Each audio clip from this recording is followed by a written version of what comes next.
देखो अपनी जो लास्ट क्लास थी वो अपन ने इसमें क्या किया था, स्लिप किया था, मतलब निद्रा निद्रा कंप्लीट कर लिया था अपन ने। प्रमुख पॉइंट थे वो सब कर लिए थे।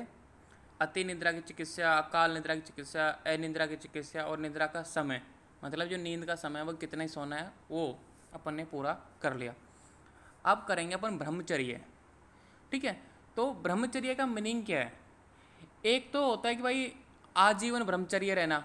ठीक है, आजीवन ब्रह्मचर्य का मतलब नो सेक्सुअल लाइफ। ठीक है, और लेकिन एक होता है कि अपने जब जीवन है जी रहे हैं तो क्योंकि अपन धर्म अर्थ काम मोक्ष ये सब चीज़ हम क्या अपन सेक्सुअल लाइफ भी होना जरूरी है, तो सम्यक रूप से स्त्री सहवास मतलब मैथुन कर्म एक निश्चित अवधि में कितने समय में कितना करना चाहिए, ये सब मतलब सम्यक रूप से एक प्रॉपर तरीके से। ठीक है, सम्यक रूप से स्त्री सहवास या मैथुन क्रम मतलब सेक्सुअल लाइफ। ठीक है, ये होता है ब्रह्मचर्य। तो यहाँ पे काल दे रखे कि शीतकाल में कितना, मतलब सर्दियों में कितना करना चाहिए, वसंत और शरद ऋतु में कितना करना चाहिए, और ग्रीष्म ऋतु में कितना करना चाहिए। ठीक है, ग्रीष्म के आगे आप वर्षा ऐड करना चाहो तो कर सकते हो, क्योंकि सबसे कम बल होता है ना जो गर्मी और बरसात ऋतु में ही होता है व्यक्ति में। ठीक है, लेकिन श्लोक में नहीं दे रखा था इसलिए मैंने ग्रीष्म ही लिखा है। अब समझो शीतकाल में कौन कौन सी ऋतुएं आती हैं, हेमंत और शिशिर।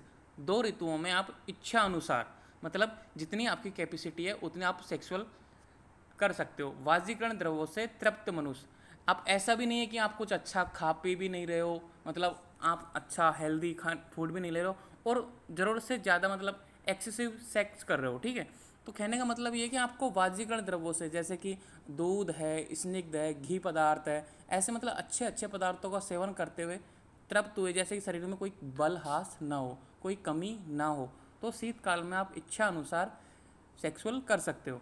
ठीक है, वसंत और शरद ऋतु में जहाँ पे मीडियम बल होता है, ये दो ऋतुएं ऐसी होती हैं जिनमें व्यक्ति का मध्यम बल होता है, तो इनमें बताया कि 3 दिन छोड़कर आपको मिनिमम 3 दिन का गैप देना ही चाहिए। अगर आप इससे ज़्यादा करोगे तो आपको कॉम्प्लिकेशन हो सकते हैं। ठीक है, अब ग्रीष्म ऋतु में बताइए, जो इस समय ऋतु चल रही है, तो 15 दिन, मिनिमम 15 दिन का पीछे, मतलब 15 दिन का गैप होना चाहिए।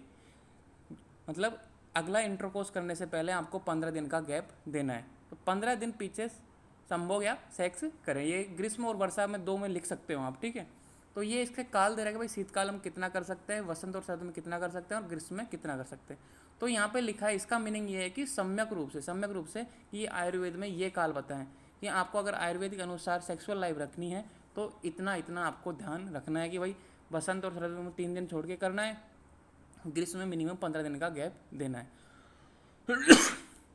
अब देखो पाश्चात्य सेवनीय। ठीक है, तो मतलब आपने इंटरकोर्स करने के बाद में मतलब करना क्या है आपको, शीतल जल का पान करना, मतलब ठंडा पानी पीना है या दूध पीना है। ठीक है, मांस रस, या जो मांस रस आपने पढ़ा है ना चैप्टर नंबर 5 में, मांस रस कैसे बनाते हैं, जैसे उबाल के जो मांस रस तैयार होते हैं, एकदम मांस का जूस एक तरीके से, वो पीना है। सरखरा मतलब चीनी खानी है या प्रचुर मात्रा में, ताकि जो बल हास हुआ है आपका, ठीक है, जो आपकी शक्ति बर्न हुई है वो वापस से रिजर्नेशन हो जाए। स्नान करना है। यूज़ कैसे होता है आपको पता है ना, मूंग के पानी का, मतलब सिम्बी धान्यों से जो बनाया जाता है, मतलब एक तरीके से सूप का टाइप, मूंग का पानी है। ठीक है, इस तरीके से सुरा यानी शराब और निद्रा, इन सब चीज़ों का आपको पालन करना चाहिए ताकि आपको सम्यक रूप से नींदें आ सकें।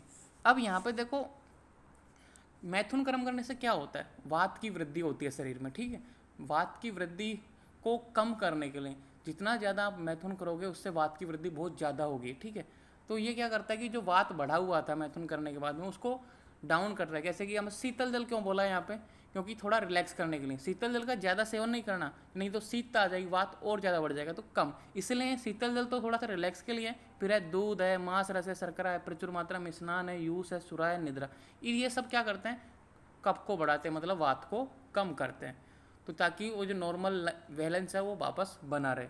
तो ये पश्चात मतलब इंटरकोर्स के बाद में करने की बात बताइए। तो आपको दूध कब पीना है, इंटरकोर्स के बाद में। ठीक है, अब देखो अति मैथुन से हानि, कॉम्प्लिकेशन ऑफ एक्सेसिव सेक्स। अगर कोई व्यक्ति ज़रूरत से ज़्यादा यूज हो रहा है इस चीज़ का, मतलब कोई लत लग गई किसी चीज़ को, तो क्या होगा, आपको चक्कर आ जाएंगे, सुस्ती आ जाएगी, जंघा में पीड़ा होने लग जाएगी, क्रस्ता कमज़ोर हो जाओगे, बल धातु व इंद्रियों की शक्ति नष्ट हो जाएगी। बहुत से व्यक्ति होते हैं जो इसके शिकार होते हैं, मतलब वो बिल्कुल कमज़ोर हो जाएंगे, उसका बल बिल्कुल क्षीण हो जाएगा, उसके जो धातु हैं रस, रक्त, मांस, मेद, अस्थि, मज्जा, शुक्र पूरे सूख जाएंगे, और शक्ति नष्ट हो जाएगी, मतलब उसमें कोई ताकत नहीं बचेगी, अकाल मृत्यु भी हो सकती है।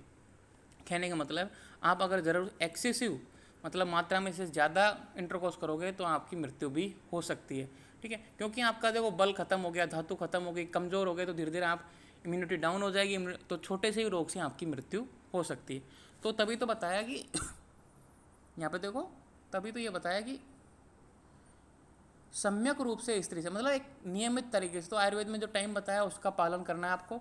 मैथुन से लाभ, बेनिफिट्स ऑफ सेक्स, अगर आपको सिस्टमेटिक तरीके से कर रहे हो, सम्यक तरीके से कर रहे हो, ब्रह्मचर्य का पालन कर रहे हो, जैसा आयुर्वेद में बताया वैसे के वैसे नियम अपना रहे हो, ठीक है, जैसा आयुर्वेद में बताया कि भाई उसके बाद में दूध पीना चाहिए, निद्रा लेनी चाहिए, शराब पीनी चाहिए, जैसा वैसा आप कर रहे हो, जो आपकी सुविधा के अनुसार मिल जाए, तो उससे क्या लाभ है।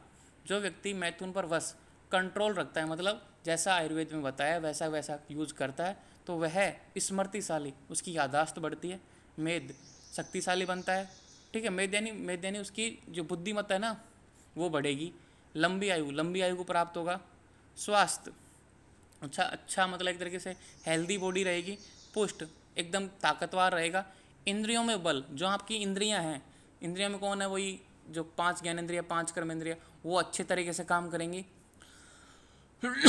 शुक्र की वृद्धि होगी, यश शरीर व मन के बल में वृद्धि, यश होगा मतलब ख्याति प्राप्त होगी आपको, शरीर व मन के बल में वृद्धि होगी, और बुढ़ापा देरी से आता है। ये सब है मतलब एक तरीके से बेनिफिट्स हैं सेक्स के, अगर आप एक सिस्टमेटिक तरीके से कर रहे हो, अगर आपने आयुर्वेद के तरीके से यूज़ किया है, पालन किया है, तो आपको ये सारे लाभ मैथुन से मिलेंगे। तो बेनिफिट्स ऑफ सेक्स इंपॉर्टेंट है, आता है क्वेश्चन, और ये भी आता है कॉम्प्लिकेशन ऑफ एक्सेसिव सेक्स, तो इंपॉर्टेंट है दोनों, ये आते हैं और आपको इनको जीवन में पालन करना है। तो ये उस तरीके से हो गया दी एंड चैप्टर का। तो अब करेंगे अपन क्वेश्चन, ठीक है, तो क्वेश्चन देखते हैं इंपॉर्टेंट।